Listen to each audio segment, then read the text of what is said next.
Hi, this is Corey Johnston, and we're going to continue a lesson where we picked off in Isaiah's 40th chapter. We made it as far as the 15th verse, and the last time you can type in Corey Johnston, Isaiah 41 through 15.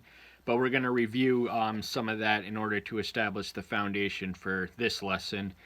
Now, the 40th chapter of Isaiah marks a distinct turning point in the book itself, so much so that some heretic liberal theologian scholars promoting the multi-author theory insist that it couldn't have been authored by the same pen as he who wrote the previous 39 chapters. You can type in that lesson. We're not going to dwell on that at the expense of our present analysis.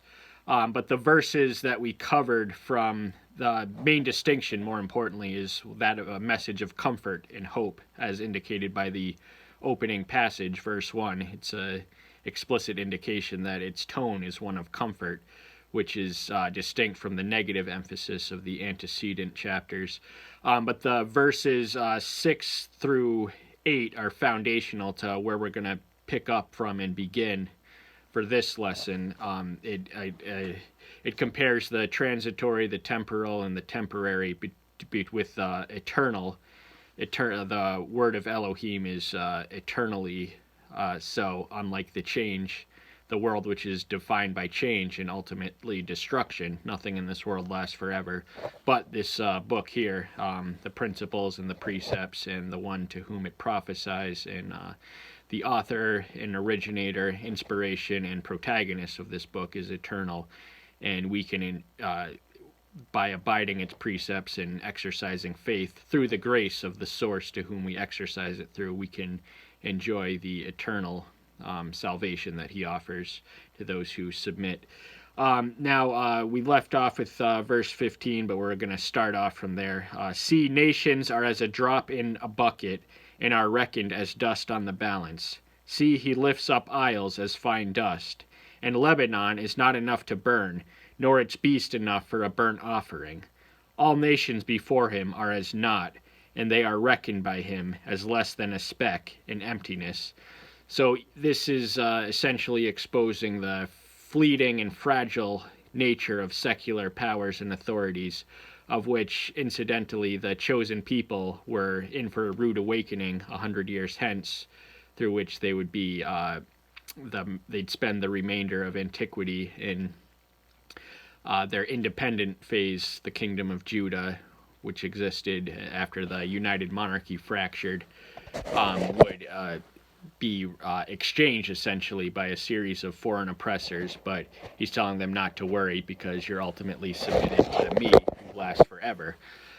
And to whom would you liken El? In what likeness would you compare to him? So there's really no comparison to the being who is of the embodiment of conceivable perfection. There's nothing we can imagine that could equal him or match him. There's really no comparison.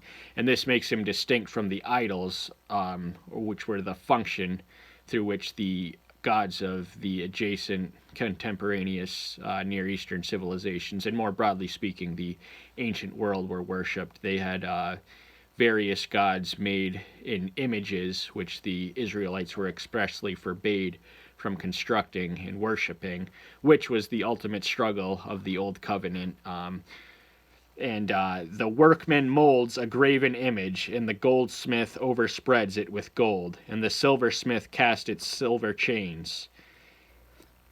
He who is too poor for such an offering chooses a tree that does not rot. He seeks for himself a skilled craftsman to prepare a carved image that does not totter. So even though these gods are represented by physical likenesses, they are every bit as inanimate and non-existent. Their representation is more metaphysically real than who they're supposed to represent. Now, these gods are imagined erroneously to exercise power and control over respective elements or geographical dominions, but it's all an illusion. It's all not. I think there's Psalm 135 where the psalmist essentially says they have ears, they have feet but don't move, ears but don't hear, etc., etc. So even though they're made in the image of man and animals, they are lacking substance, and the object concentrating worship in that which lacks substance leads to a spiritually substanceless life. Did you not know? Have you not heard? Has it not been declared to you from the beginning? Have you not understood from the foundation of the earth? Now this reminds us of a dialogue in the book of Job, the 38th chapter, where Job is, long story short, he's a righteous man who's prosperous, and the first two chapters consist of a dialogue in the heavenly council between the adversary and Yahweh, who Yahweh points with pride. The devil points with pride to the wickedness of the world, but Yahweh points with pride to his servant Job, who Satan accuses of having a commercial conception of worship, arguing that he was only faithful in as much as he was prosperous, and that if Yahweh allowed him to remove his family and possessions and wealth, he would curse him. And so the whole book is a struggle between Job and three comforters who aren't very comforting. They're trying to make sense of the suffering, and throughout the dialogue, Job repeatedly petitions that if he had a case before the Almighty, he would be vindicated, that his suffering was unjust. So even though Job didn't sin, he didn't suffer because he sinned in his suffering. He was guilty of the sin of self-righteousness. Now it's one thing to see the righteousness, the sin in our sin, but it's quite another to see the sin of in our self-righteousness. Now self-righteousness has the veneer of righteousness, which ultimately blinds us from righteousness. But more to the point, in the 38th chapter, he asks him essentially, where were you when I laid the foundation of the earth? Tell me if you have understanding. So he's really questioning what right Job has to question him, exposing his physical limitations, and the same sovereign source who exercises control over the physical elements is also morally supreme. So he doesn't owe us an explanation, is the moral of the story, and the suffering is ultimately to refine us, and it was ultimately to vindicate his case against the adversary, and used as an instrument. And at the end of the book we read that he's blessed with twofold in the amount of the possessions and wealth that the adversary took away. It is he who sits above the circle of the earth, and its inhabitants are like grasshoppers, who stretches out the heavens like a curtain, and spreads them out like a tent to dwell in. Now the word circle is significant because before Galileo, before the telescope, the Catholic Church even, I think, was insisting the prevailing trend was flat Earth. We had no conception of extraterrestrial bodies and their shapes, and let alone ours. So because the Earth appears flat from where we stand on the vantage point, it was assumed that it was flat. But this, 2,000 years before 2,400 years before Galileo, we have the revelation that the Earth is in fact a circle. And Solomon, even 200 years before this, in Proverbs 8:27, he makes a similar statement about the shape of the earth. Now there are two infallible means of determining truth. One is the scientific method, the other is divine revelation. We who walk by faith, not by sight, regard the latter to be truer on account of the limitations of our senses. And this just exposes the puniness of the earthly inhabitants in light of the Almighty Creator. And the heavens, vast as they are ultimately subjected to him who is infinite. Now he's not a physical substance, but he does control the infinite spread of outer space. Who brings princes to naught shall make the rulers of the earth as emptiness. So this is reiterating a theme we formerly pressed on the fleeting and fragile nature of worldly rule. Secular rulers, the geopolitical balance is constantly shifting. Hegemonies and rulers come and go. It's all part of this cycle, which is defined by change, but it's ultimately subjected to one who is unchanging, who exercises his sovereignty not only over matter and morals, but human history. Hardly have they been planted, hardly have they been sown, Hardly has their stock been taking root on the earth, when he shall blow on them, and they wither, and a whirlwind take them up like stubble. So in an instant moment, everything that they've labored to accumulate, all the worldly wealth and power, can be taken away in the snap of a finger, just like that, because it does remain under his control. And even those who don't acknowledge him, they have what they have solely by his grace. To whom then do you liken me, or am I compared? Said the Sacred One. So this is again a reiteration of verse 18, where he essentially says that he's incomparable. There's a qualitative chasm between us and him. He's the embodiment and personification of conceivable perfection, which Thomas Aquinas argued was convincing proof of the evidence of the one he called God. Lift up your eyes on high and see who has created these.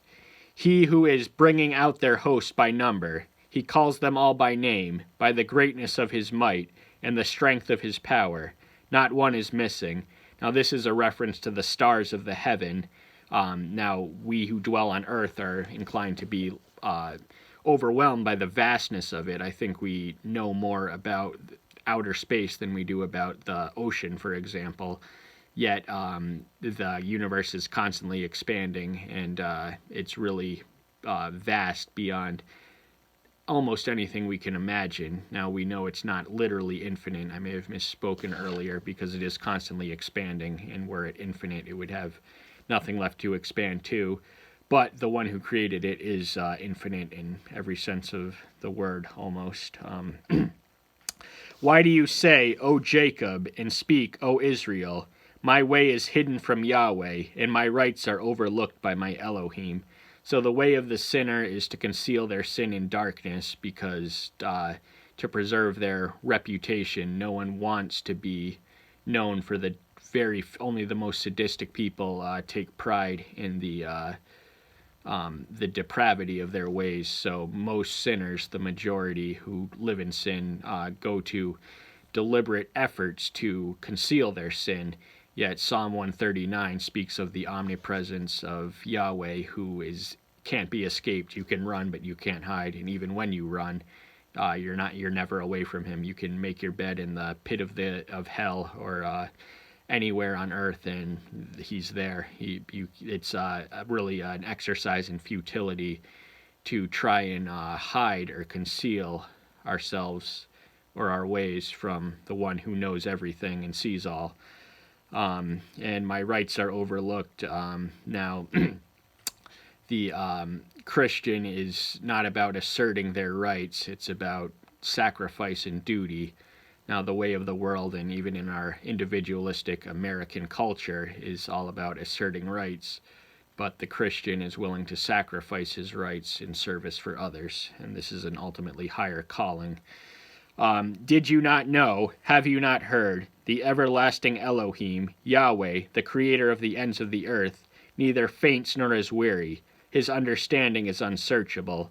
So this is an expression of his inexhaustible. Now we read that he rested after the creation, but the word which translates as rested translates more accurately in the sense that a lawyer rests his case. He didn't rest because he had he was tired, because he's inexhaustible. So that's an expression of his omnipotence, which is the attribute of infinite strength. And his understanding is unsearchable. This is an expression of his omniscience, which is the attribute of infinite intelligence and infinite wisdom. So he knows all, he can do all, and he's inexhaustible and unsearchable and unknowable. Now we can contemplate the essence and attributes of the divine, but we can never lay claim to a complete comprehension. Now the nature of divinity demands that much of it be wrapped in mystery, so we have to accept by faith what we don't know by knowledge.